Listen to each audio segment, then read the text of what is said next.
Okay, wait for some people to come in. Oh shit, I didn't message Susie. Now she puts up with me.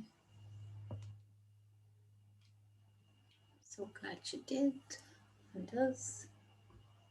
Get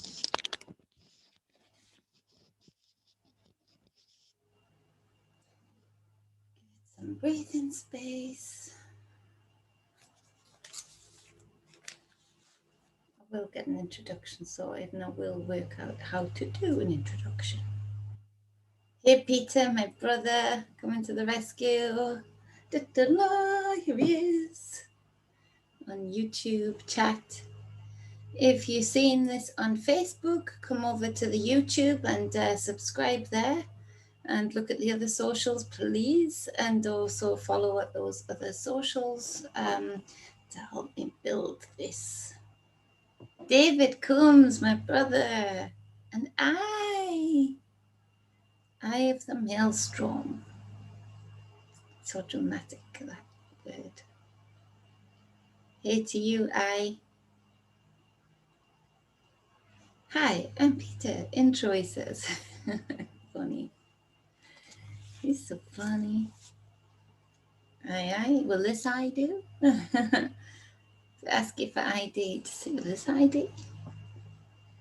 There's my sister. Boom, she says. There's Big Brother. Hello, hello, everyone, he says.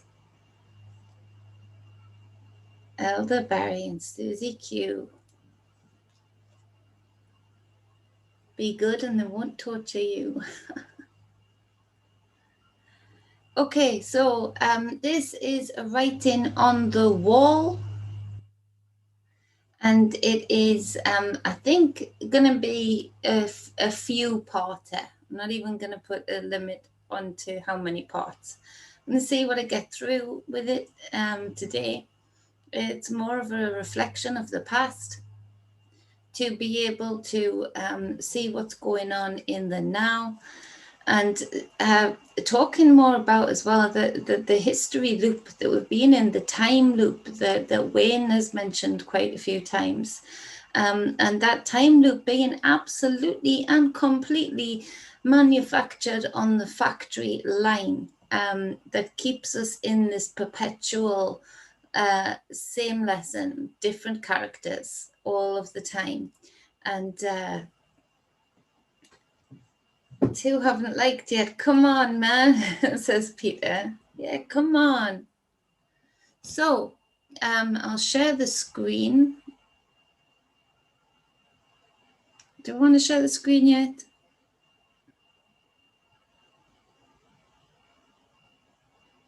No, I don't want to share the screen yet. I've got notes for days. So, let's go. Okay. So it's going to be talking about things that deliberately are quite fresh in a lot of people's mindsets, in a lot of people's hearts, because they are deliberately manufactured events to create very fresh, very real wounds or effects in people's hearts and people's consciousnesses. They need this, they need to do this.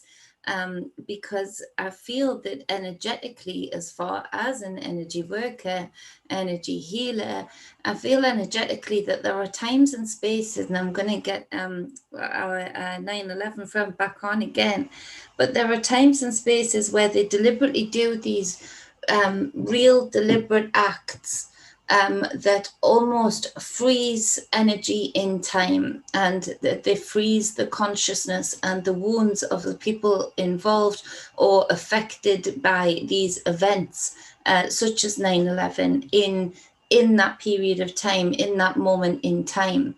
This is how they can then use it for many reasons to fulfill agendas, to channel people down a certain way of thinking, a certain thought process. And so this is how they sort of think of, is it Fukushima, where, you know, it's like that quick event and that energy that's frozen in time. There, is that the right one, Susie? Or Big Bro? Or David or Peter? Or I think it's the right one, but you know what I mean. It's like freezing frames of time in people's consciousness that then they can pull strings from in people's heart chakras. And they can also make people, as we know, nervous about speaking out about them because, you know, people will get, because of those frozen in time moments energetically, they'll get pressures about it, they'll get angry about it, they'll get, you know, nasty about it, reactionary about it, and they'll call you like a denier, things like that. And those terms are deliberately put out as well at that same moment in time in order for people who have been affected by it and have those wounds there to grab on to those titles and make them, you know, very apparent. So I want to take us back to, after that big spiel of like, don't shoot the messenger, I want to take us back to JFK. I want to take us back to that moment in time that froze a lot of people's hearts, that helped them create manipulation from that point on in American politics, that British politics have been pulling the strings of also, and Israeli politics have been then pulling the strings of also. And so we're going back to JFK and then going back to the Second World War and seeing how that led up to the JFK event. And that's how we get here. And so this is where we're going to get busy. And this is where it's going to be probably a multi-parter. Don't know how many parters, but multi-parters. So if we go to JFK story time, relax, sit back, listen.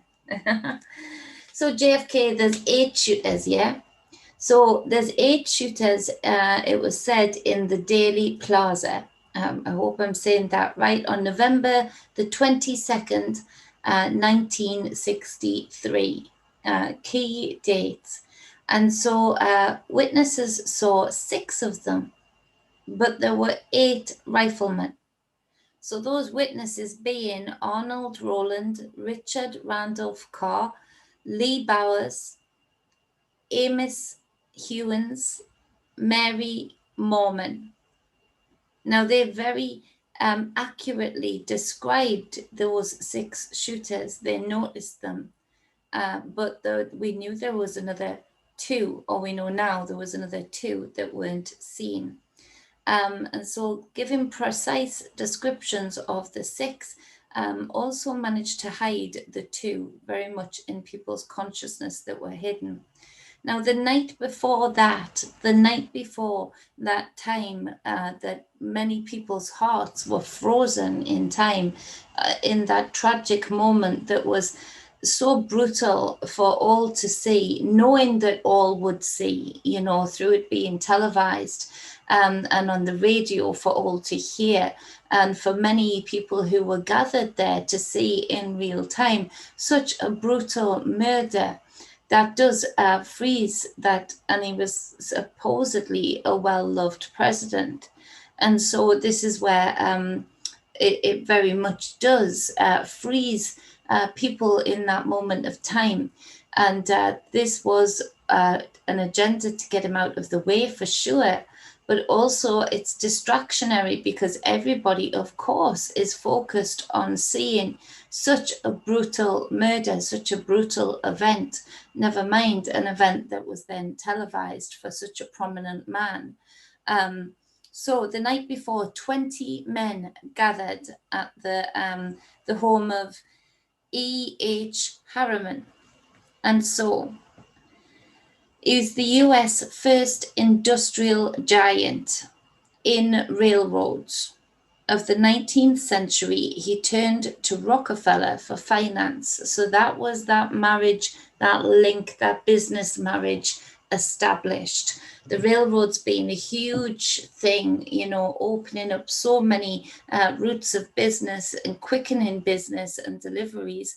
The railroads, you know, are being a huge thing in Americans' America's progression into the industrial age. And so this Rockefeller and E.H. Harriman business marriage is to be noted for sure. So these people dwarfed the wealth of many countries.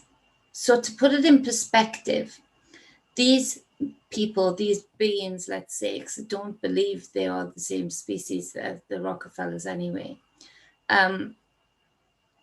they dwarfed the finances of many countries. They had the wealth of whole countries, a family having the wealth of whole countries. That puts it in perspective as to how powerful they were, because since the monetary system, the gold system had been pushed into our way of living, into our way of being, for them to be so wealthy within all of that is huge and dangerous. It's out of balance. It gives too much power within a system that was being built and very much established, particularly in America at that time. Far too much power and clout to get what they want. And so they were actively looking for people who were on the progressive side, which would aid them in their generational obsession for power, wealth, destruction of mankind, and oppression of, abuse of mankind in general. And so these people went with J.P. Morgan, and that was a front to the Rothschild family. He fronted the bank, J.P. Morgan. Many people were made to believe, and still believe now, that he was a rich and powerful man. Yes, he was, but there goes the magic number 17. The number 17 I was bringing up all the time with Trump, and it's still coming up now. I keep getting 1717, just as an added side thing on the clock, etc., etc. And so he only owned 17%. Actually, when he died, it was found that he did only own 17% to pass on to his family. But he'd very much been chosen to be the front man, the people who see these people in power, the shadowy ones, the shadowy beings that we hardly ever see or hear of. They actively promote certain puppets to be the face of, to be the scapegoat when needed, to be the front man or front woman of their racket, so to speak. And so Harriman's sons inherited this 17%. And yes, in the grand scheme of things, against the wealth of the Rockefellers, it's nothing, but they were in the family, so to speak. They were in that mafia, so to speak, so with them inheriting that, and because of the upbringing that they would have had, with the programming that they would have had, they were very much in the zone, in the circle, so to speak. So still very, very powerful in comparison to the common man. So World War I, yeah, let's go to there. So this is the first time there is a true global conflict in our knowing, in our recent, so to speak, history. People suffered terrible economic consequences during World War I and in the lead up to. This was where Western capitalism came in far, far stronger and far, far out of balance in comparison to the common man, the common woman. And so this was the real birthing into our systems of capitalism, but not capitalism as it is sold to us. I ask everybody who's listening to this and who listen to me to get to the point where we need to get to recognize that all that we have been told is either a lie or very much distorted and manipulated. We have to get to a space of clearing where we can take in certain knowledge, certain wisdoms, discern it, and even flow to change it when further information comes forward. So this is just to see a snapshot of history as to how we are in that same loop now that I've been talking about for a very long time. In particular, saying we're just in the repercussions of World War II right now. And so Western capitalism birthing into the consciousness, into the systems of the common man getting used to the fact that there are the rich, very rich, and the poor. And so this is where they really do realize that this type of war, this type of global war is great for business, great for capitalism. And so this is the key point in where they recognize which systems they're going to harness and nurture and bring forward and build upon, and where to let go of other the avenues they've been thinking about going down. So if we look at Remington, thinking it's just a business, it's a well-known household name, making most of the rifles, etc., for the war. So where other businesses, as is now, and I am going to share the screen now. Share screen. So professional and smooth, Jenny. No. Okay, so this is what I want. So if we look at the fact that there's the poor, yes, but businesses like Remington, they are starting to realize that, well, damn, war is good for business. It really does aid our profit margin, so to speak. So this is where I'll do. So this is where they start to really harness what the Rockefellers and others are wanting them to harness. The fact that it is good to have the very poor. It is good to every now and again have a certain level of genocide and weaken every side in order to be the savior of all sides. So these businesses like Remington weren't opposed to war. They actually were very much for it and becoming more and more accustomed to the idea of having other businesses competition go down and them actually making money from war, from death, from genocide. And so this is where we go to the Russian Revolution. A lot of this was birthed out of necessity. A lot of the way of thinking that the Rockefellers were starting to think this way about war, about having downtrodden populace, was because they had witnessed something terrifying. The royal family over here and the royal family in, I think it's the Netherlands and other places, the elites, the royals, those different beings had witnessed something that terrified them to the core. And it is, or was, the Russian Revolution. This terrified them. The murder, the slaughter of the royal family there absolutely sent shivers down their spine. They knew if America was to do this with the size of the country itself, if the UK people were to get a hold of this idea, they would be done. We wouldn't be in this time loop now. I find it really interesting that for as long as I can remember, it's been Russia, Russia, Russia, a little bit like when everything is like computer says no, COVID says no right now.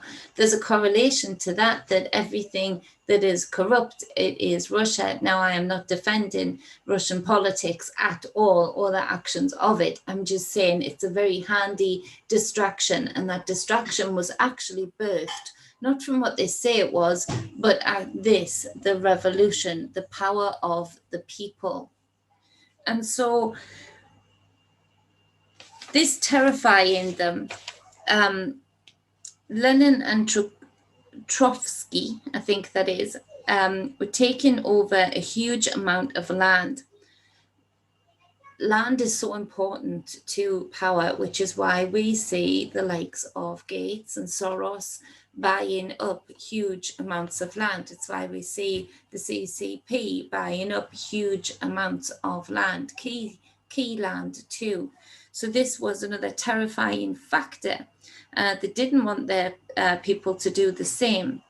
So at this time, the German population are poor, tired, and worn out. The country but the country still had huge riches there. It had the best equipment, the best factory lines, so the best things for industry. So we go to Germany, and we've got a very downtrodden populace, but we have industry and everything that you need to create industry, factories. They had the best metals there. They had the best way of making things there. And so this being the birth, maybe, or maybe not, of the Illuminati, they certainly come into the fore now. They see the opportunity of the downtrodden German people in desperate need and come in to be the saviors, but it is because they want this. And so they want it for free. And so they can have it for free, as the people are just so desperate for work there. They'll do anything and serve anybody at this point. And so they wanted the ports also. It had fantastic ports and ships. So everything that they would need, ready-made, ready to go, and nobody actually to stop them taking it. And so at this point, the Dulles and Dulles and his brother John Foster Dulles wrote the Treaty of Versailles. Being lawyers for Sullivan and Cromwell, they decided the German people had to pay for World War, not the elites, not the ones that caused the First War, but the German people had to pay. And so this is where, again, they are writing the law, as we've seen during COVID. I mean, over 700 laws in a matter of weeks, I think it was, in the UK at some point, that they were changing or bringing in or re-establishing old laws, such as the torture, allowing for torture, etc. And also taking away the law that would stop genocide. Can you believe that? During 2020. So this is where they write the law. So we expect right now, no, I'm going to go into that in a minute. So after they decided the German people had to pay, they decided that it was 135 million Denmarks, which would account unto today 250 trillion. So there was no way they were ever going to pay it back. It was just as a way to put a figure to it, and an endless figure at that. So they would always be in debt to the American elite and the British royals. And so, which aren't really British. This would have taken 60 years to pay with very, very hard labor. The Dulles brothers worked to have Germany on its knees. The Illuminati moved in to buy it all up at low cost. So they got this practically free. All of this industry, the factories, the ports, the people, practically free. This is where they started to really learn that the art of war, to allow for or cause people to be so much on their knees, starving, not being able to provide for their children, etc., etc., having seen a lot of death. They are numb, they are shells, they're not thinking with discernment, they've got no fight left in them. At this point, they can then swoop in and take things practically for free. to establish the next layer of their plan, the next part of their plans, of their agendas. And so they wanted to make Germany strong. So now they've taken advantage of a very downtrodden people, people who are desperate, who are at a loss, who've lost everything, who've seen a lot of death, a lot of suffering, starvation, etc., etc. And so them coming in as the saviors, again, that savior complex, providing work, therefore food, etc., etc. They brought in a real level of self-esteem for Germany. And so with that, they were building up and building up the people. This is the start of the propaganda. And so they wanted to make Germany strong as a buffer against Russia. So it was not about them having an affinity for the German people. We're dogs to them, we are. And it wasn't about them, wanting to do something good for a downtrodden people. It was more about this terror that they felt with the Russian Revolution, that they wanted to have Germany as a buffer to this, and so that it wouldn't come trickling down the line to them. They did not want to be slaughtered the way the Russian family was slaughtered.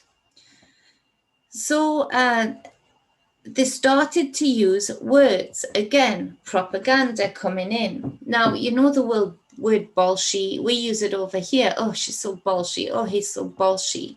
And so they started to bring in the word bolshy. And so with this, that's bigger, that's better. It started to equal in people's consciousnesses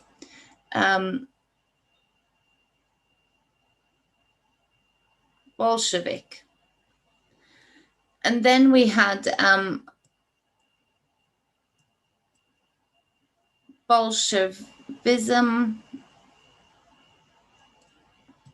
and that equaled in people's minds aggression. So the German population were being propagandized too. And with this, started to do the key words to create a imprint, a consciousness, a idea, an ideal, a depiction of Russian people in general. Russian people were equated to this, and that was that. And so because these people had been lacking in such self-esteem, they were starving, they were downtrodden, to be able to have propaganda come into the country that is causing them to be able to work, have food, etc., and then bringing in this propaganda to build up a level of self-esteem, there's nothing better than a lot of wounds that people just do not want to revisit or look at to clear out. There's nothing better than for people to come in who want the power to then offset those wounds and allow people to feel higher than others, to feel better than others. And these kinds of keywords do that. So they started to build up the self-esteem by getting people to have the wounds that they had still there in the German populace, but put them on to outside forces, to people outside of self. So, that starts this movement of Russia, Russia, Russia, that we are still living today, and it has served to be a great distraction. It's also served the Russian government, let's face it, to do stuff because they don't care anymore. If they're getting blamed for everything, they have done some sneaky old things, they say, well, figure out which one we've done, which one we haven't, because they say we do everything. And so it waters it down, it dilutes it, it's convoluted, it's distorted, it's hard to figure out. And so this is where this is coming in at this point. They molded and supported the minds of the Germans. They made them feel good. All of this made them build up, feel strong, feel good. All of this propaganda about them being stronger, better, all of the Russians being bad, etc., etc., all because they were terrified of the same fate during the Russian Revolution that that royal family faced. And so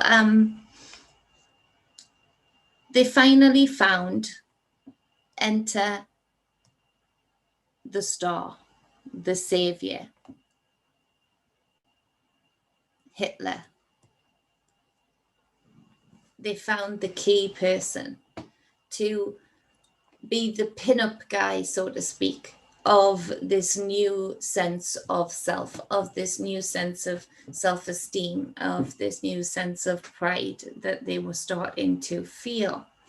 And so in allowing them to feel like the victims and then allowing them to feel strong, blaming others, and then bringing in Hitler. Hitler equaled a savior, a leader. He was no such thing, really. He was really the pin-up guy. And so he was the new face of the autocratic system. So he brought about this, he brought a 0 point into it, a following, a focal point for people to focus on, even to this day. How clever is that? Even to this day, people are so distracted just focusing on him that everything else goes by the by. And it's the everything else that we need to be looking at, because it's the everything else that they puppet our strings with. And so to protect the money they had tied up, they found a group at Yale Uni. This is where we start to see the skull and bones societies. So through Yale Uni, this skull and bones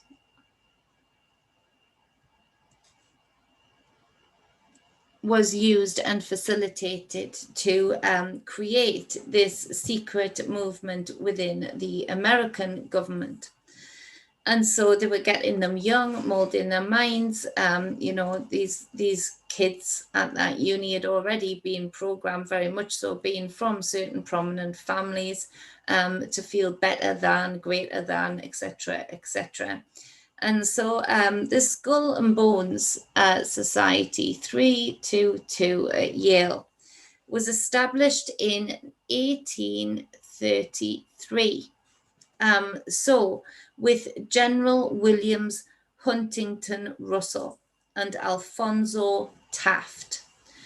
So they utilize this at this point. This is coming into the tying up of everything that leads to the World War II event. So during the time, a break-in by a rival uni showed that they had black velvet walls, you know, human skulls, bells, knives. Initiation nights were held where there was sodomy performed whilst in a coffin. The coffin was there, etc., etc. At that point, a lot of the other societies pretty much left the skull and bones to it. You know, they were pretty crazy cats. And so if you look at this skull and bones society that was then about to be utilized by the people who puppeted Hitler, you can see that many in this list is not exhaustive. People who in prominent positions in American politics came out of this society. We've got the US Secretary of State, William Max Evarts, I think that's his surname, the Treasury Secretary, Franklin McVow, the Chief Justice, Simeon Eben Baldwin, etc., etc. It goes on. I don't even know. The 27th President, William Howard Taft, the founder of US football, Walter Camp, the first chairman of the Federal Reserve, Pierre J., director of Standard Oil, Percy Rockefeller. The Harriman brothers came out of there, that had the largest bank, Harriman Bros. The George Bush presidents, both. So when JFK came in, now we're jumping back again, JFK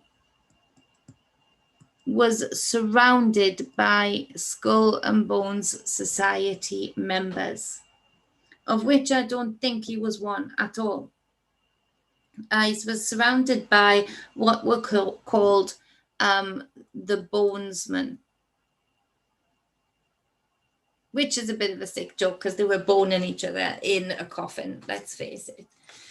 And, you know, playing with other human bones. And so they called each other brothers under the skin. And JFK knew that these people, these bonesmen, swore an oath to protect one another no matter what, to help each other in business no matter what, to create spaces of power for each other no matter what, to lie, even murder for one another as and when need be, that the society would speak of. JFK understood that they were the unelected group running the world. So this has been the undercurrent since 1833. And we see it that they have then bolstered themselves by birthing really the people like the Rockefellers, the Harriman brothers, all of the people that led us into these events where people are frozen in time and distracted from the real events and the real history. And so JFK understood this. He understood that these were the same people that brought about Hitler, that created Hitler as the savior, as the leader. And I feel he pretty much knew that they were planning the next event as they did World War I, World War II. I feel he knew it was very, very close and that they were bolstering a space for the next Hitler, so to speak, this next savior that would run against him to create a travesty, a devastation, a war that they could profit from. And so I think this is where he was at close to his death, knowing this and knowing what they were like, knowing their antics, and not that he was any angel, but he wasn't either, he still wasn't a bonesman at the very least. And so if we look at the Fitz-Thiessen's book titled I Paid Hitler. Now, he was the puppet master. Thiessen's was a billionaire industrialist. His company, United Steel, made 3/4 of Germany's steel. Remember how I mentioned before, they had the best metals to create things for war. This was from Thiessen's. And so he joined with the Skull and Bones via Prescott Bush and George Hubbard Walker to financially assist the German army and Nazi party. Together, they joined up joined up with the head of German's central bank. Sorry, my notes go real fast. It's cursive all the time. Signed them up to the fascist cause and then combined with other leading industrialists to sign the letter with which convinced Hindenburg to announce Hitler as Chancellor on the 20th of February. So JFK knew all of this. He knew a lot, maybe even not all, but most of it. I feel he knew the next event was coming and he was in the way. And so if we look at Thyssen's paid Hitler to be Hitler. Literally paid him for the starring role.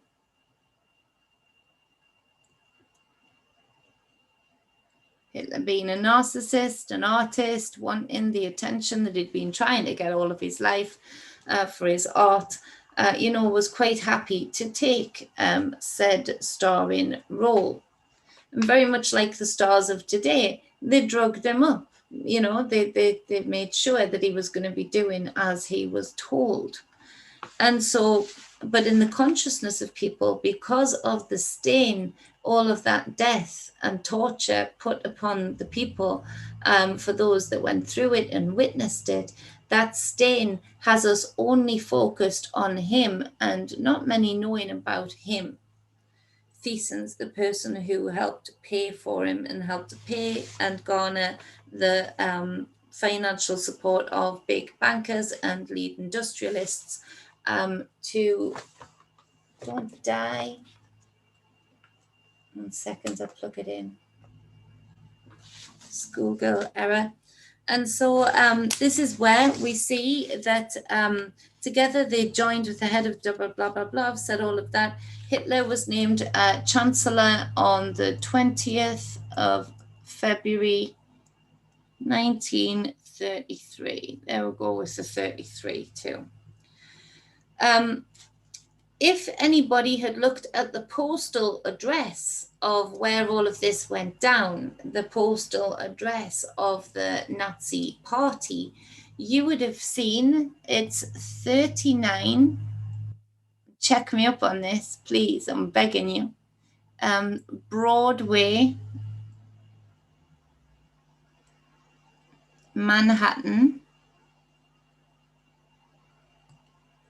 New York. So Hitler was financed from America. He was financed by Thyssen's and others, leading bankers, leading industrialists from the US. This is where they don't have borders. I keep saying this. They don't have real affiliations with the countries that we then praise them for being the elites, praise them for being all powerful, these bankers, these stars, these Hollywood stars, these politicians, when actually they're all in on the game and they're all for sale to the highest bidder. And so this is where Averell Harriman, Prescott Bush, and George Herbert Walker kept their office. So this was their office too. And so we've got Harriman, biggest banker, Harriman brothers, the Bushes, and we have, that's it, yeah, and Thyssen. Thyssen used their banking services to funnel money to Hitler and the new Nazi party regime. So we have got Thyssen, the bankers, the industrialists. He used them. So he would garner money from them. They would give it to him. He would then funnel it to Hitler. Well, not really Hitler, but to the regime. So again, all of this money transfer that's been going on today, exactly the same history loop, time loop. And we need to start going for the heads of the snakes, or we're going to stay in this loop. And it gets worse each time we go through it, it seems, until finally the snake eats its own tail. And so through the Rotterdam Bank, so they used the Rotterdam Bank to funnel the money and sort of make it look clean and convoluted so that people didn't see what was going on. This built the first official, the finances from here, So the finances from US soil built the first official Nazi office.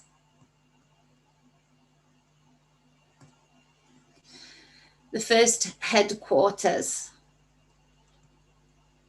And so this was called the Brown House.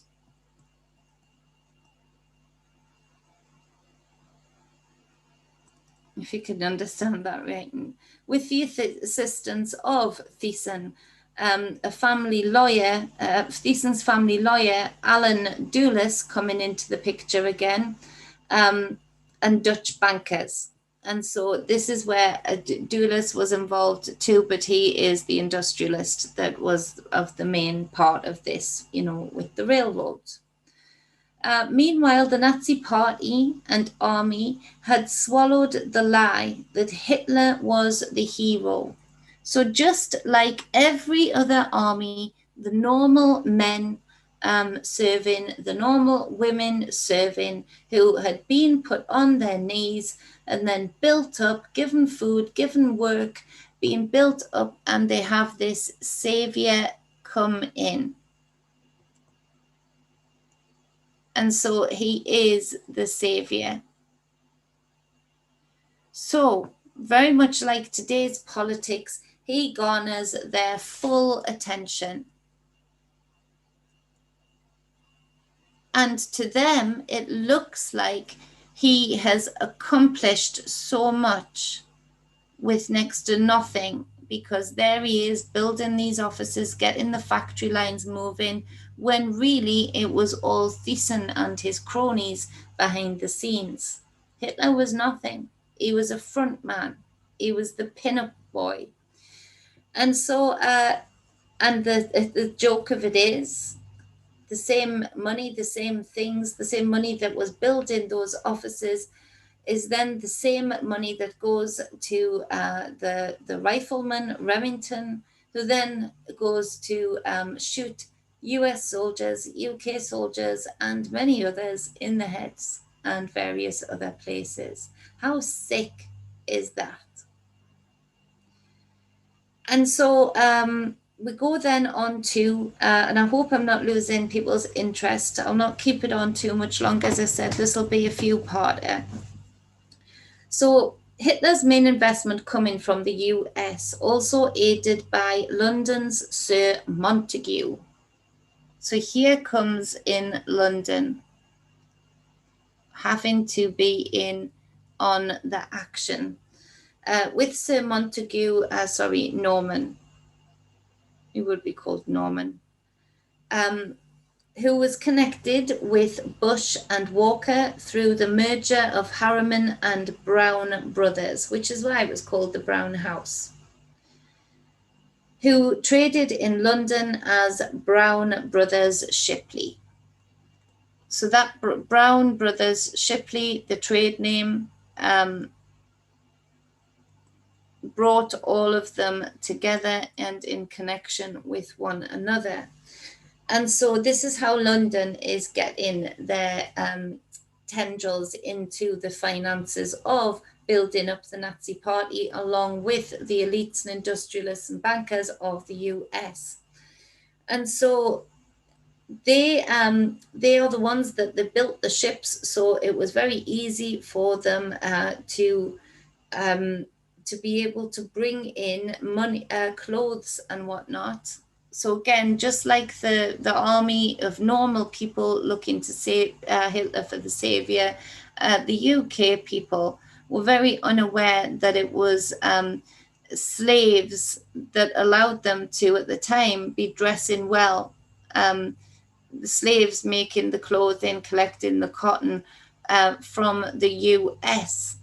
And it was Brown's brothers Shipley, Brown's ships, that brought in said things. So they were well loved. They employed a lot of people in the UK, and they gave them clothes, materials that made it so that people were living relatively well dressed, relatively well nourished, not really knowing that it came from terrible slave labor.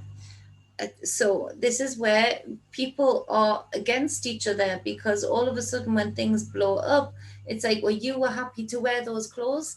We hear that now, don't we, with China. And so, people saying, oh yeah, you're wearing, a Nike or whatever, and it's from China. We're in that same loop that people naively just think it's okay. They buy it. They're not thinking, because of the propaganda and the lies and distortion. Um, People aren't thinking and knowing about where it's coming from and what is happening in order for you to be getting it, to be wearing it or using it. Then things go down. They have this divide, don't they, already? They have us against the Chinese people, or against the German people, or the Germans against the Russians, or the Americans against the Russians, UK against the Russians. And the Russians have stayed pretty quiet as far as the big stage goes, generally speaking, compared to the US and UK and Israel. They've stayed pretty damn quiet, but they are they are COVID. They are that monster in the background waiting to pounce at any moment. When actually the people in Russia were actually would have been a good example to others, that if we'd only done what they'd done and pounced on the damn royals, then we wouldn't be in this time loop. We would not be in this sleep, eat, repeat history that keeps going on with different characters, but more and more loss each time we allow it to go on. We're in a window where we can stop it right now, but we need to go for the heads of the snakes. No more looking at the politicians, no more looking at the law systems that they freaking built, that they wrote to protect themselves. Drives me up the wall. And so, where was I? Montague Norman was heir to a huge Brown Brothers fortune, and was only interested in the one percenters. Montague Norman is quoted saying he backed Hitler, that Hitler was a fantastic man. So we have Montague speaking out even to the British people through the propaganda, backing Hitler openly. He knew that Hitler was the pin-up guy that they needed to bolster in order that, we didn't pounce on them as the horrible beings that they are, that want to cause suffering in order for them to stay in ultimate power. He spoke about his backing of the Nazi regime, that it was a good thing. He is quoted, "It may never be repaid," i.e. the debt that they put the German people in order to be used in the factories, the materials, etc. "It may never be repaid, but it will be less of a loss than the fall of Nazism," he is quoted. Montague, obviously, is in connection with the royals. It's like this spider web of elites. So we've got Montague and the British royals, Royals UK. And so they are very much in cahoots with one another and close to each other. So they backed him and obviously backed Hitler. The British royal family are really Germans. The royals are Germans.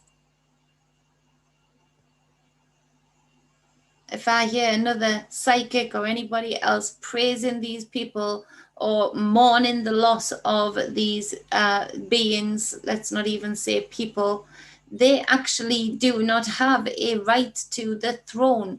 They are Germans, and they backed the Second World War. They helped cause the Second World War. They harnessed the people, elites, industrialists in the US and politicians in the US to create the Second World frickin' War. Germany did not have the capabilities, the money. They couldn't even turn their factory lines on. They were so poor. They were so downtrodden. Hitler did not have a penny. He did not create the space that they could become this all-powerful, working regime machine. It was these bastards, this bastard, and all of the other bastards from the US that created this, and they have us focused on frickin' Hitler, on Russia, on China, when they just harness it. China could not be doing what it's doing now. The only reason it had those labs in the first place, the only reason, the gain function, for the algorithms, the only reason that's happening is because of elites here in the UK, elites in America harnessing the factory lines, basically. We're in the same loop. We have to start going for the heads of the snakes. Otherwise, we are doomed to repeat and stop being distracted. So the British royal family, really being German, their real name is Saxe Coburg Gotha.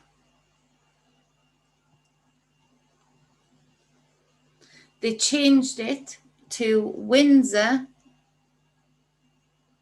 after Windsor Castle.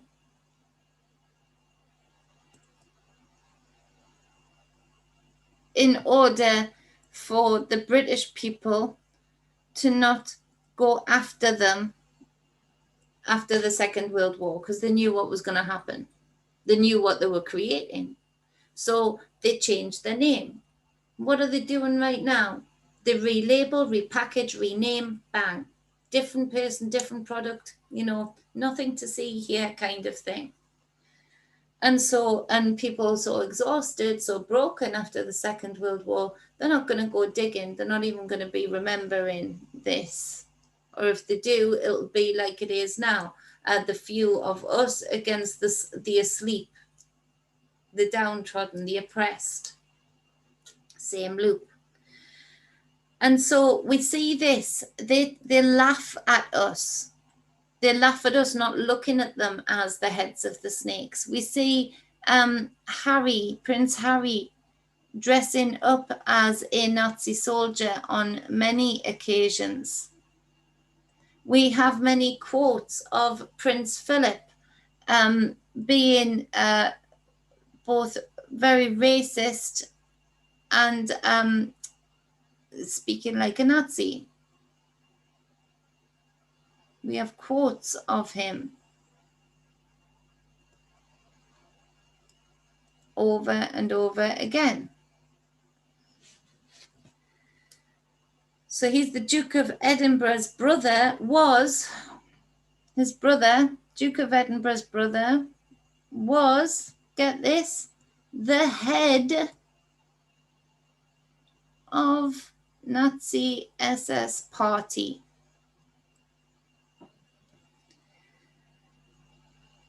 We've got Hitler. We've got him signing his name. This brother signs his name when he goes over to see Hitler and spending time with Hitler and praising him and being, in cahoots, having private parties with him. He actually signs his name, Duke of Edinburgh's brother that is, as, now let me get this right, Hertog. For my writing, it's Herteg von Windsor. We've got that name signed. We've seen it. It's there when you go digging. All of the rich kings, queens, bankers, industrialists bonded in the fear.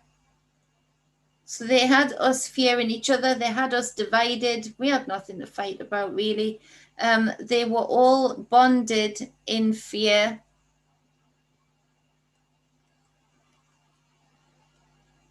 of the people. They were bonded in the fear of Russian people's influence, Russian Revolution, people's influence.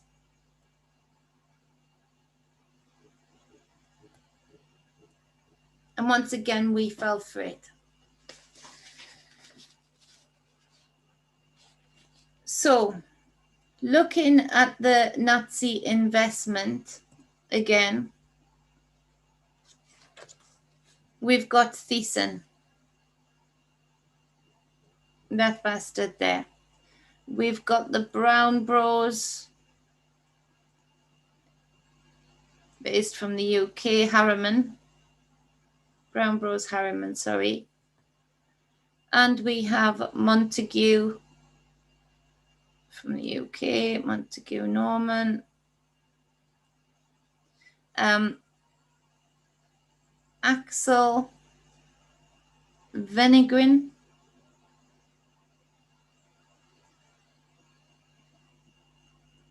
Jal Nashak.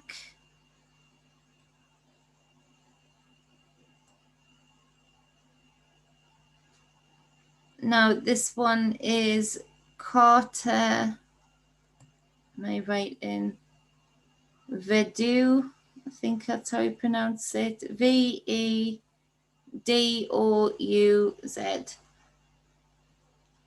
Along with the Duke and Duchess of Windsor.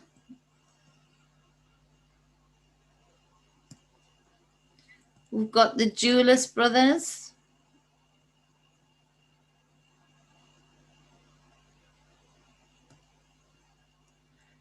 We've got Prescott and George Herbert Bush. We've got the Bushes. All of these creating the Union Bank, all to launder Nazi money.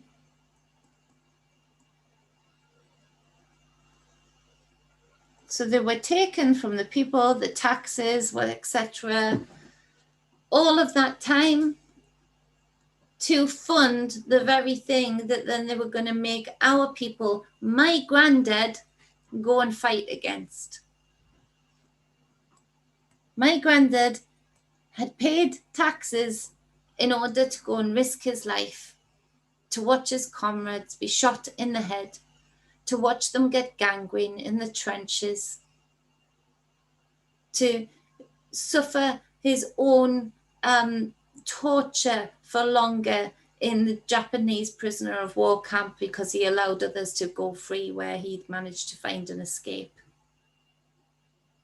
And all of you have ancestors with similar stories that actually, ironically, and in the most perverted and sick way, didn't know they were paying their taxes. They were working hard to pay the taxes to the very fucking beings that then put that money into the Nazi party and building up the Nazi army.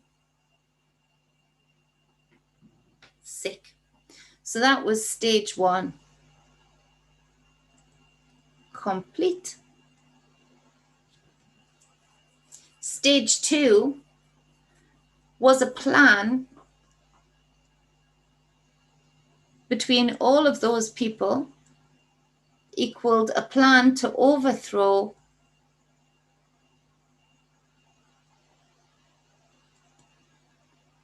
the US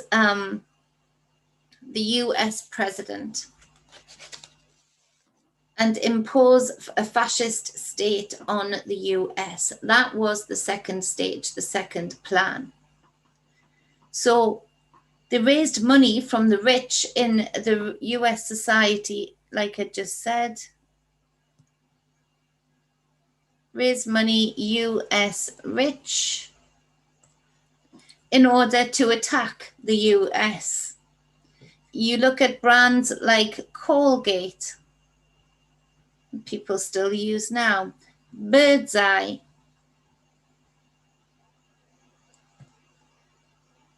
DuPont, or DuPont, I don't know how you pronounce that, and Standard Oil, of course, Rockefeller.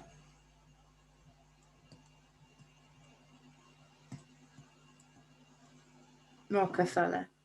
All of these families were in on financing the Nazi Party.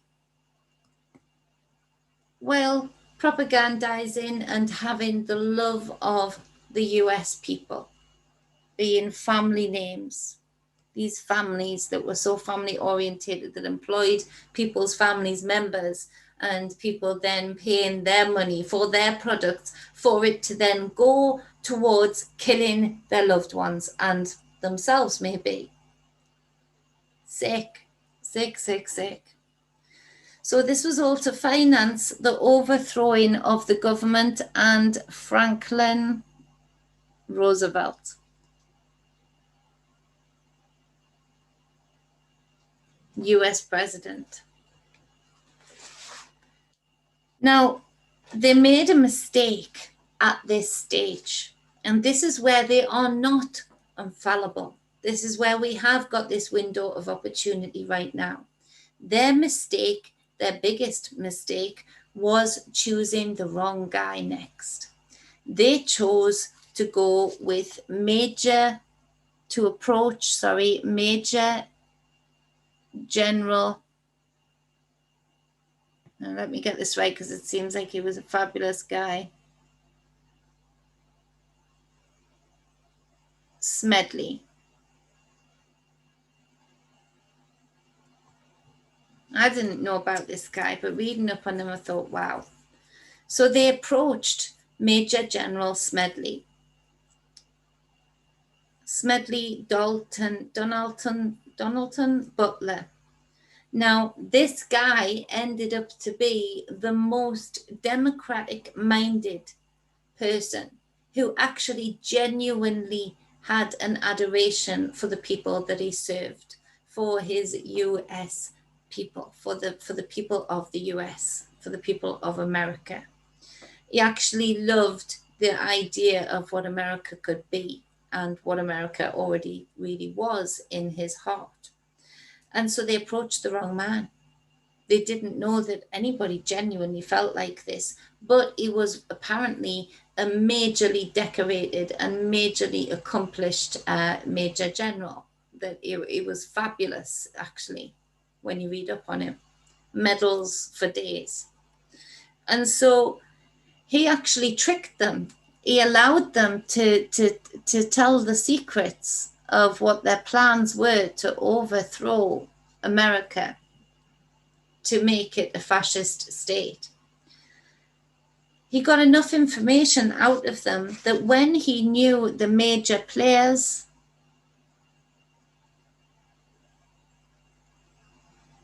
and he was confident that he had all the information that he could get,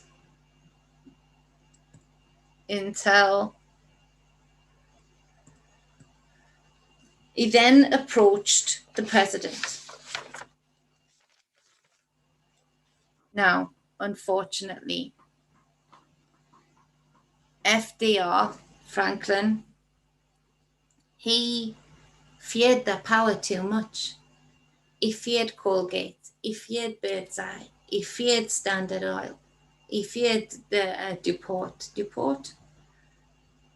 He feared all of them and more. He feared the bankers. He feared Harriman. He feared that if he did anything, that it would ruin America. He actually chose to do nothing at that point. This broke the heart of Smedley.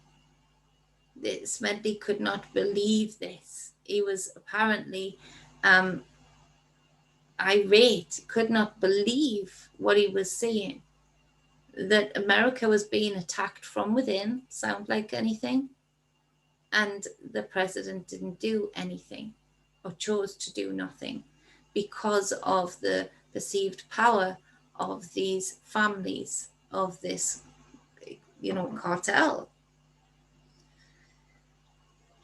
So there was a catalyst, and that catalyst going further was Pearl Harbor.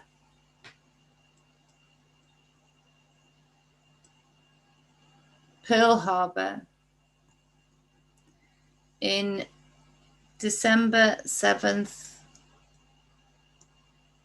1941. This was the catalyst that FDR couldn't ignore.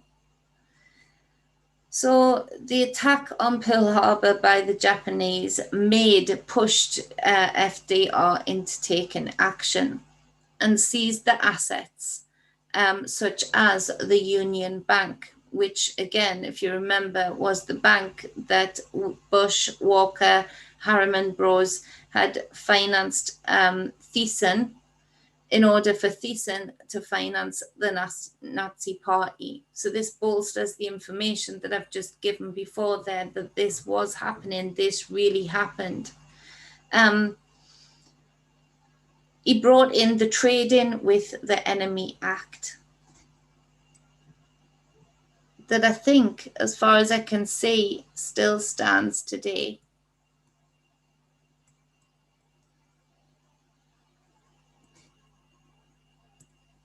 He brought in that act, but it was too little too late.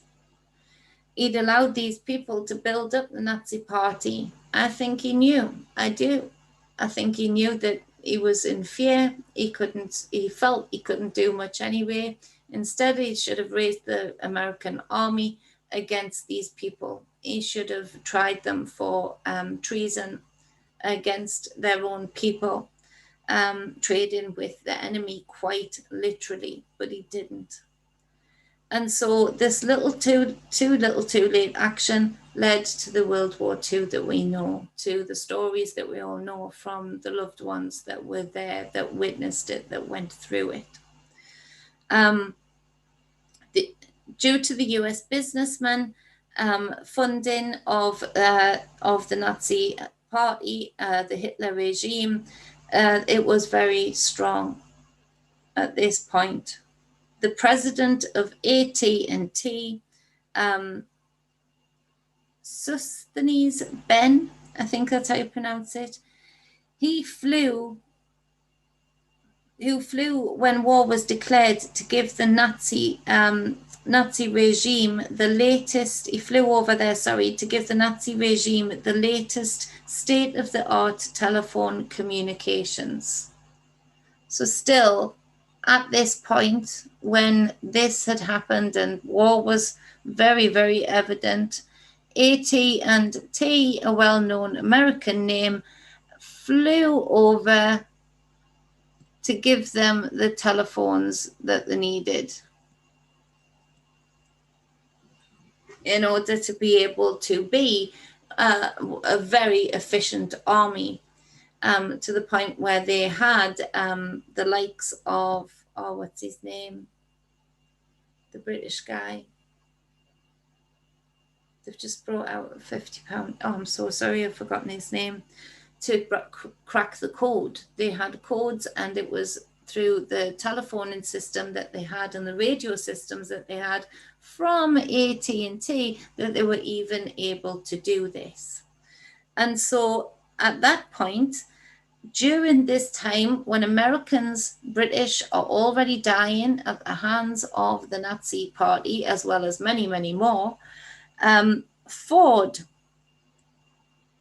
gives permission for the tanks, the blueprint, to be used by the Nazi Party.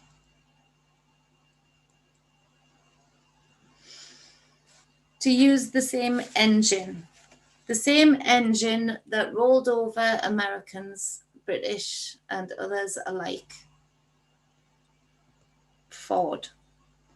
Hitler had a picture of Ford, a life-size picture painting of Ford in his office. Life-size painting. He loved him so much. He got on with him so well that he had a life-size painting of Ford in his Nazi office. Remember, the first office, the headquarters, the Brown House, that was built by the Harriman brothers, Thyssen, the families that financed them, all of the products that the American people knew and loved, and British people alike. And so next to his desk, he had that painting. Now, if we go to the Panzer tanks that the Nazi parties had, was made by Ford, who had entered into Farben, sorry. IG Farben, sorry, I've forgotten who that one is.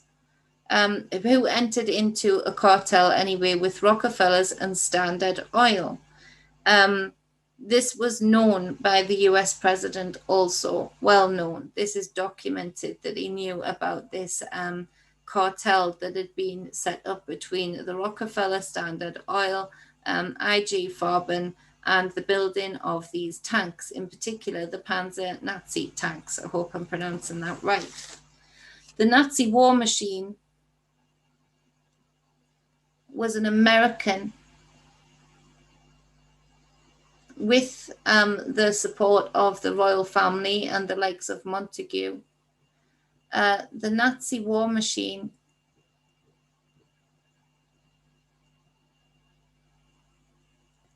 was built by the blood, sweat, and tears of, was built by the blood, let's just say, of British and American workers.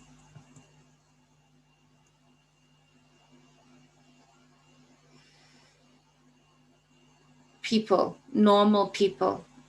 This was built by us, by our loved ones. Coca-Cola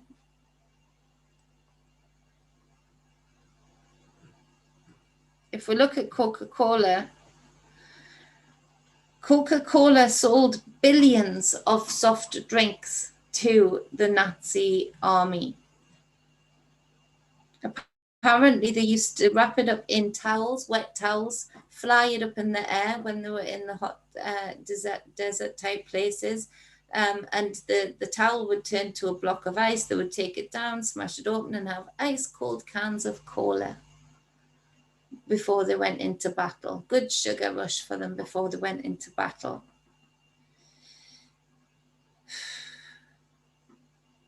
If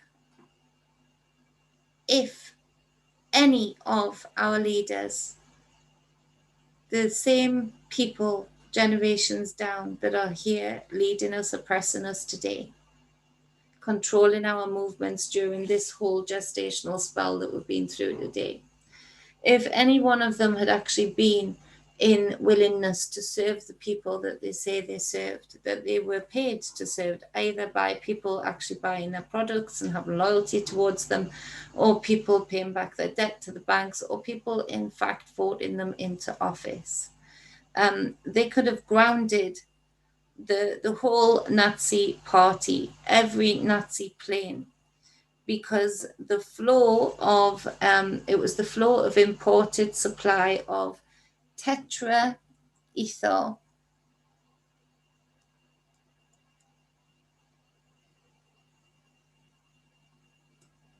from Standard Oil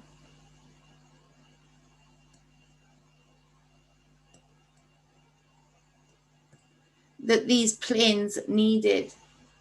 They could only run with this. We could have grounded every Nazi plane just by stopping the flow of this.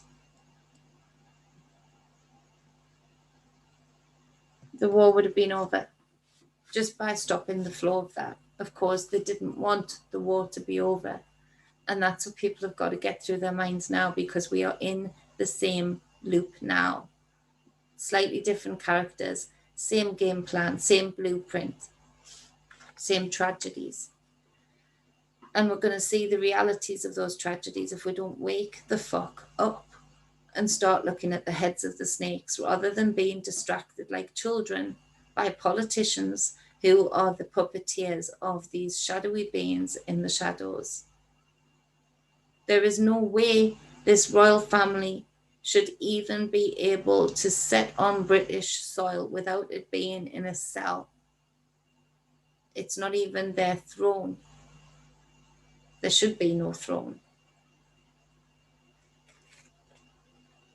We're at a point now where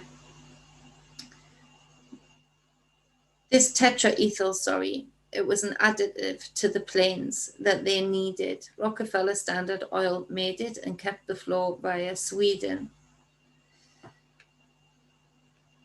Prince Bernard von Lippe of the Netherlands and member of the Nazi army gave Hitler millions of tons of Royal Dutch shell for nothing,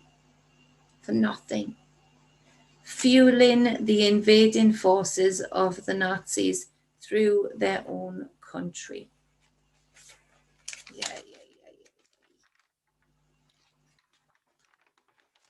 I'm nearly done, I promise. So we're looking at the Polish town now. There's a Polish town called, and I'm going to write it without being cursive, I promise. So Polish town, and it was called Auschwitz.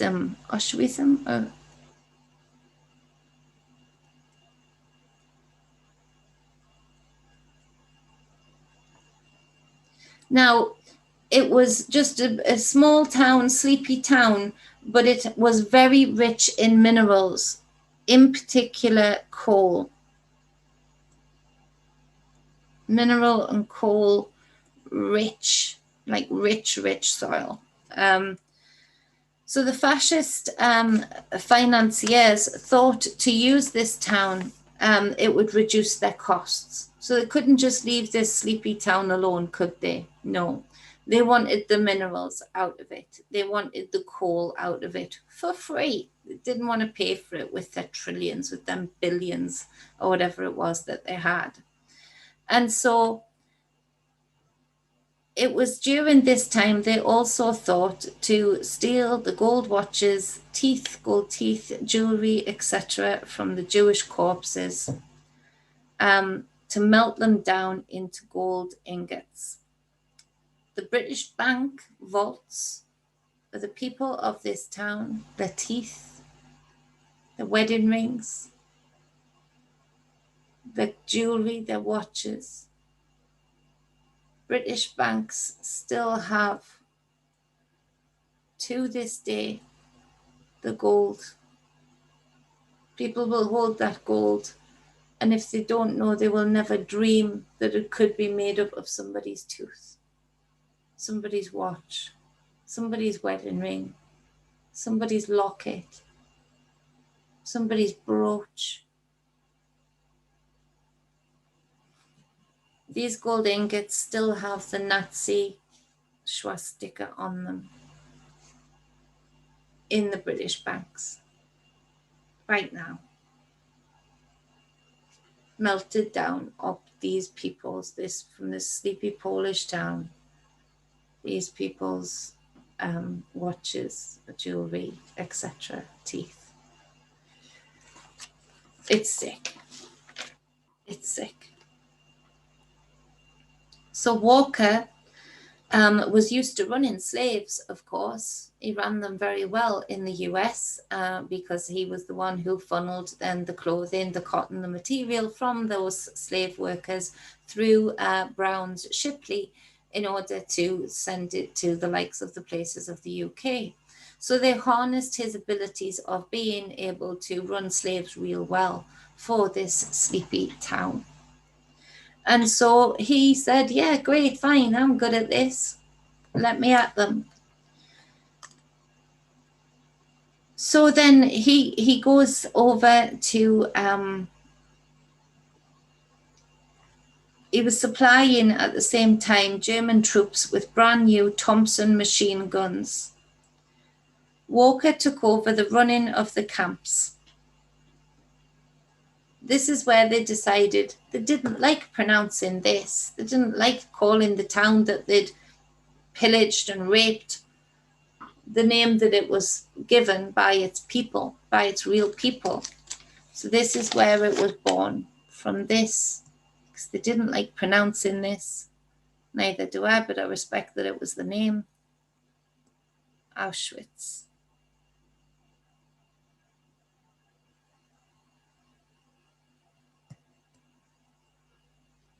This is where Auschwitz was then born. Because they wanted the coal and the minerals for free. And while they were at it, they made sure that they got the gold, even out of the teeth of the corpses of the Jewish, Polish people there.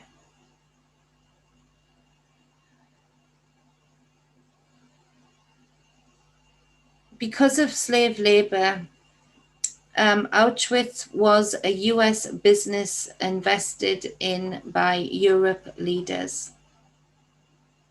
The railway line to it, built going up into Auschwitz, was built by a US businessman.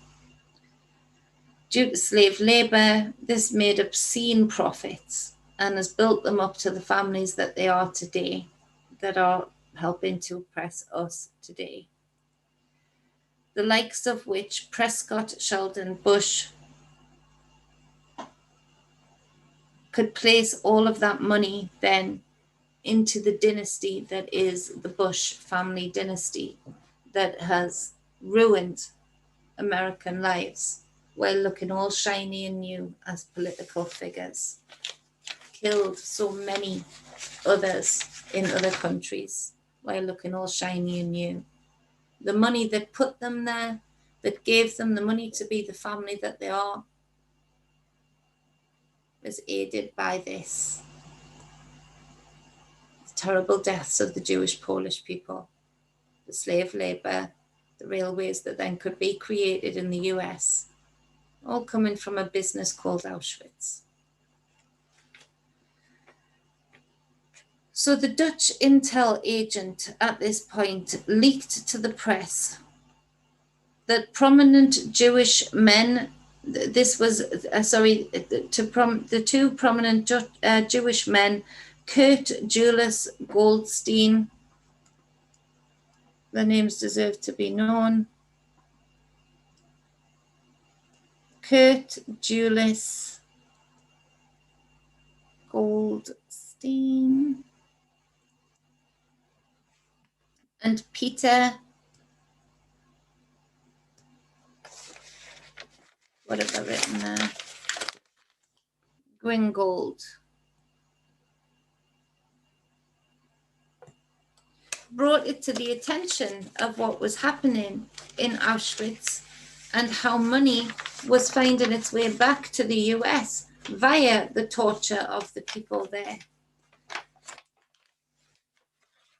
They filed a lawsuit against the American government.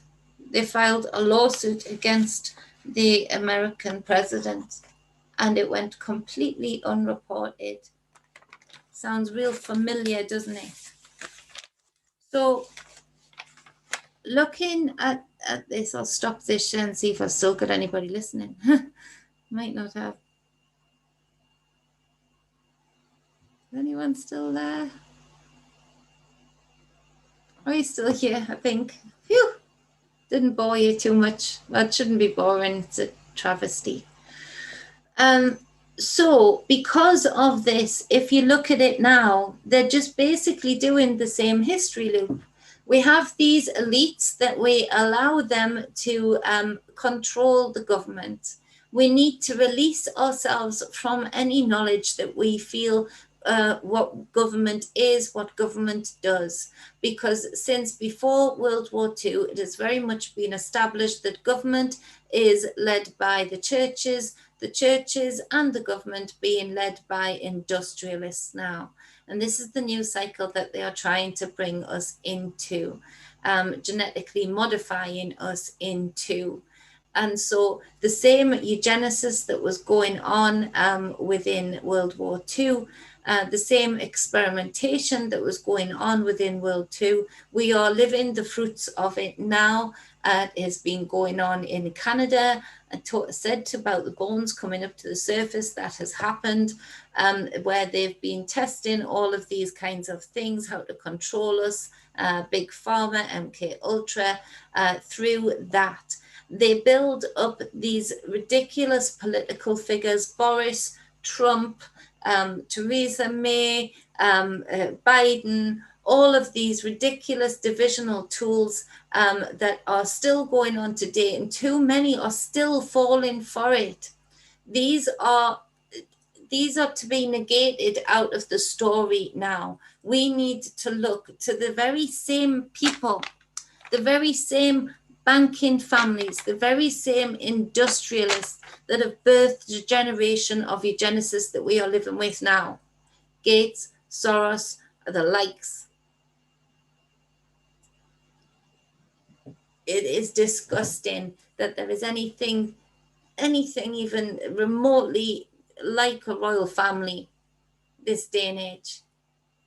We are in this same history loop because we continue to be distracted. We continue to allow them to rewrite history. We continue to literally let them play out vicious, abusive, torturous Hollywood movies in front of our eyes. And because we are so desperate for a savior, because we're so indoctrinated by frickin' religion, we get to our knees. We send money in to these politicians because this one must be a savior. No, it's just another puppet. Another distraction is coming for sure. Trump is going to start making more and more appearances. Boris is going to start speaking out a heck of a lot more. They are building up to another distraction while these heads of snakes puppeteer us all into taking the action that they want us to take in the first place.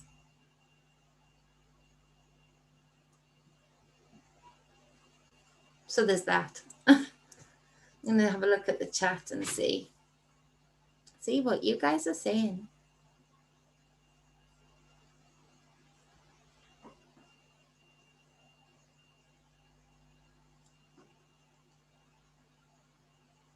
Hey, Raven. I'm so glad you're here.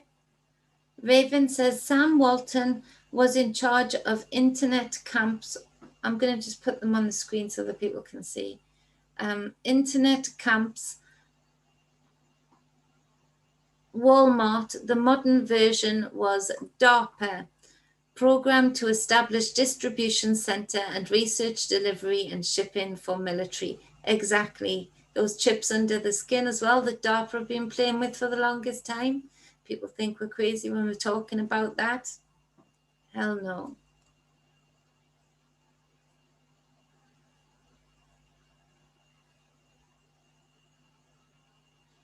You are pure masculine energy, Peter.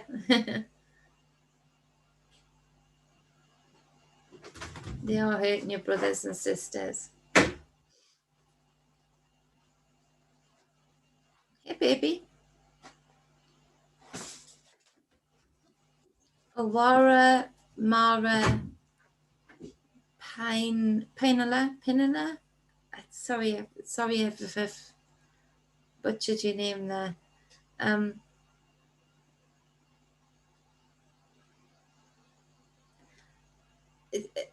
understand what you're saying. You're saying for your own well-being, get into a more neutral state, as that leave with your own beautiful energy. Lead with your own beautiful energy. I think that means there's a place in our heart where we can care without suffering ourselves due to our empathy. I understand what you're saying, and I thank you very much. I'm grateful for your concern. I actually work with energy. I transmute this real quick. I'm not sweating. I'm not shaking. I can get cross and release it just like that. And so I understand what you're saying, but actually I can get in that neutral space, but there are times when we have to shift it up into a gear or two, because otherwise this will keep repeating. And I will not be neutral against abuses of others. I will not be neutral against abuses of children. I will not be neutral against the things that I see them repeating constantly. I feel I'm here to bring attention to the fact that people need to take their power back. So I understand what you're saying, but there is a time, there is a moment where neutral and namaste does not do it. We have to get into gear and speak out what we need to speak out to allow others to wake up to a state where, yes, they can be focused and have their intent to bring things like this down, but in a neutral state. Very much so. So thank you for what you're saying very much, but understand that. Katrinka, hi. Hi to you. She says, or he says, the US put Japanese Americans in internment camps. From what I understand, the famous Sam Walton Walmart dynasty was the mastermind. No doubt, probably. I can't argue with you because I think there's no doubt in what you're saying.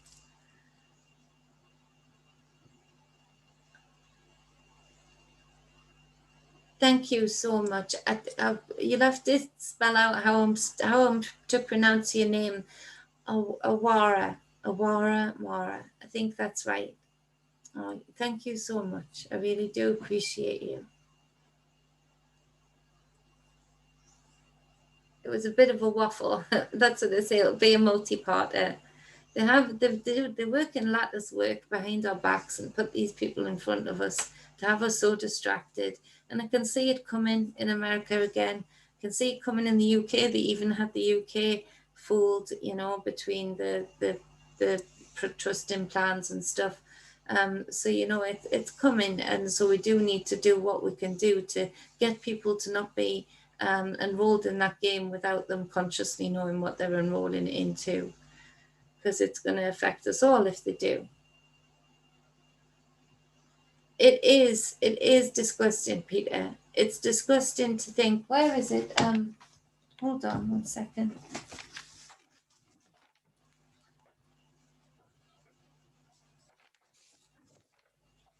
This is my granddad's belt. I've shown it before. Put it up there. You can see here, this wrapped around him twice. He was so skinny when the Americans rescued him. Wrapped around him twice. To tie it like this. He was a skeleton. And so he made this to keep him sane. And my granny got it riveted when he got back to keep himself sane. He was in there for years, the Japanese prisoner of war camp. And it's sick. My granddad worked so hard. He was a good man, paid his taxes, did everything right, looked after his wife. She was his goddess, looked after us grandchildren. I was the closest to him. We walked for miles together. And he came out with them, did community work to his dying day, setting things up, having a plaque put up for him. And they begged him to join Parliament, and he wouldn't. He said, I can be of greater effect and a pain in the arse from the outside. If I take a paycheck from you, I become one of you. He learned from the war that it was lies. And it is sick that this man's hard blood, sweat and tears, the work that he did, went one way or the other to pay for the very bullets that took down his comrades, to pay for the very bullets that he had to use against others, to take life. A man like that doesn't take life easily. Now, my granddad never put it on us what he saw. It was more from my granny that I learnt. But every night, no word of a lie, that man would have a dream. Every time he went into sleep, and this was in his 70s, every time he went into a sleep, because I all stayed over at Granny's house, he would scream out, no, stop, leave him alone, please. He couldn't eat rice, couldn't have rice in Granny's house. So that's all they were fed, a little bit of rice. every time we went into that space that should be a comfortable space for us all to go to sleep, he was back in that place. He was back being tortured, being starved. His own blood, sweat and tears paid for the privilege of that stay in that hotel camp. It is sick. And we need to get to the reality of that. We need to feel that for a little while. Like Aurora quite rightly said, not to hold on to it at all, not to let it fester in us at all, but for it to put us into action, for us to actually break down the equation of how we got there and how we got here. That actually it's our blood, sweat and tears that is paying for this tyranny that we're feeling right now, that many are going to feel the effect of very soon.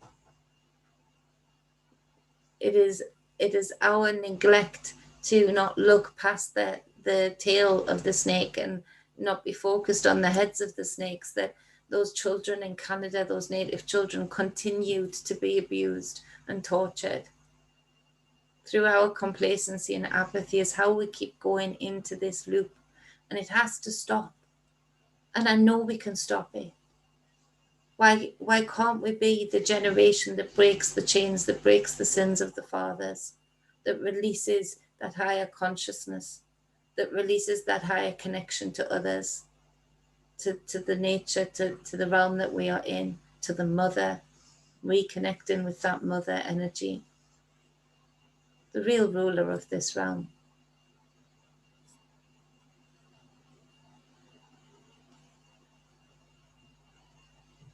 The same gold, you're right, big bro. The same gold, the same diamonds are ruling over us now. When you think about those gold, hold on, I'm gonna find them, and then I'll have to go soon. Gold, spell it right, Jennifer.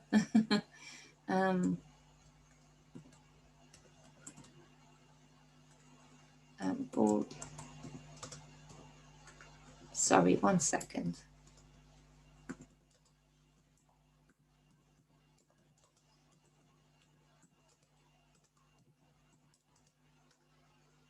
Let's see.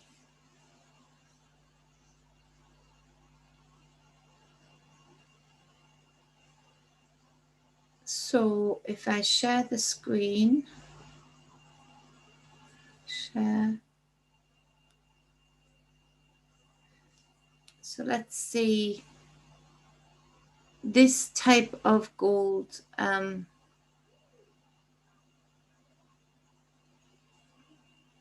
don't know if I can find.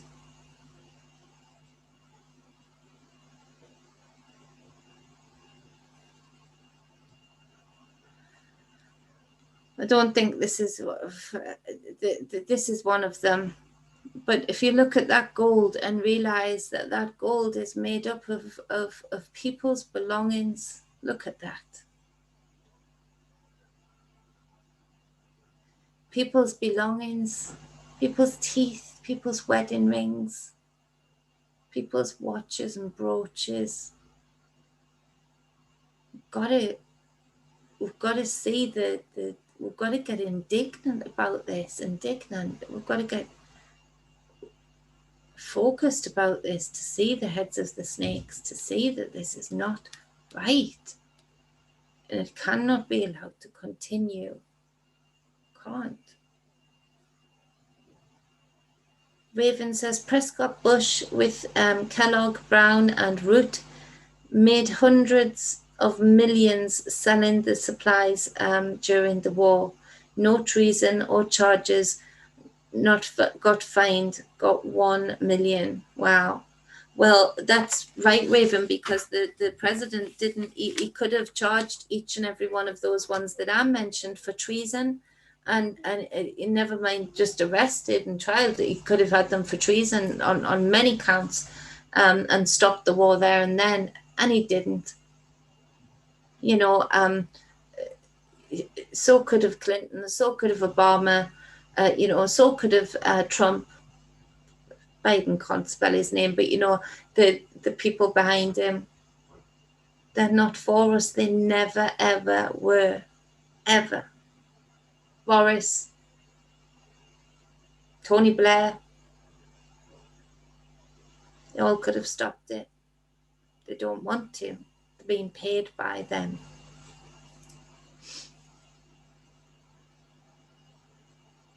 Somebody's tooth. Language. I did swear a bit in that one. So, hey, Thomas.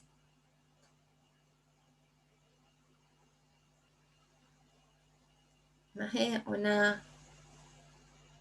Raven. I think I've got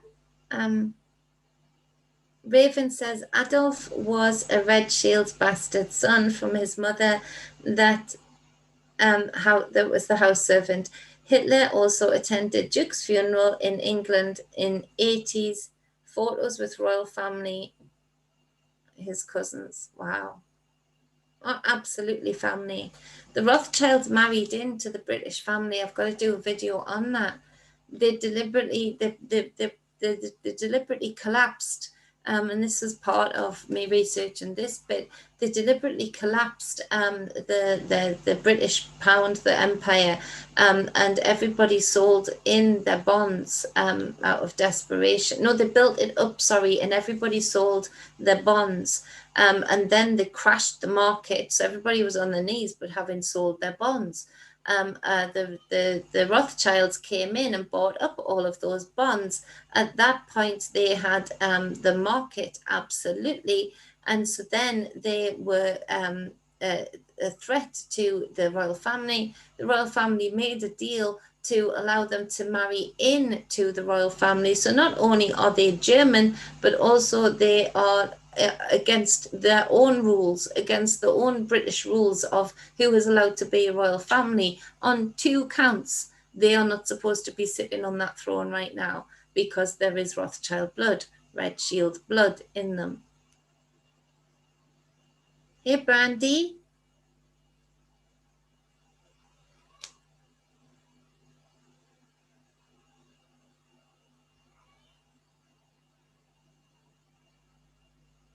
Okay. I'm going to have to go because Theodore's shouting. I'm so sorry. Quickly to see. Thank you for putting that email on, Susie. Share this out if you think it did a good enough job of explaining it. Jill, sister, hey, the false gods of tyranny. Absolutely couldn't have said it better. Katrinka, it's a beautiful name. I know they're not human as we know it. I mean, what is human? We're all different, but they're not. They're a very different species, and a particular species. I feel, Katinka, I absolutely agree with you there. Muller, another name, yeah. Love you too, Brandy. Mwah, mwah, mwah. Have a magical day.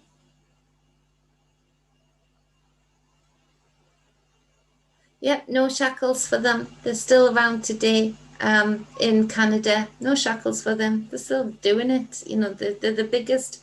Canada's the Vatican, that is from the Canadian thread of it all, is the biggest, gets the biggest pay of MK Ultra money and the biggest payouts from Big Pharma to do what they've been doing.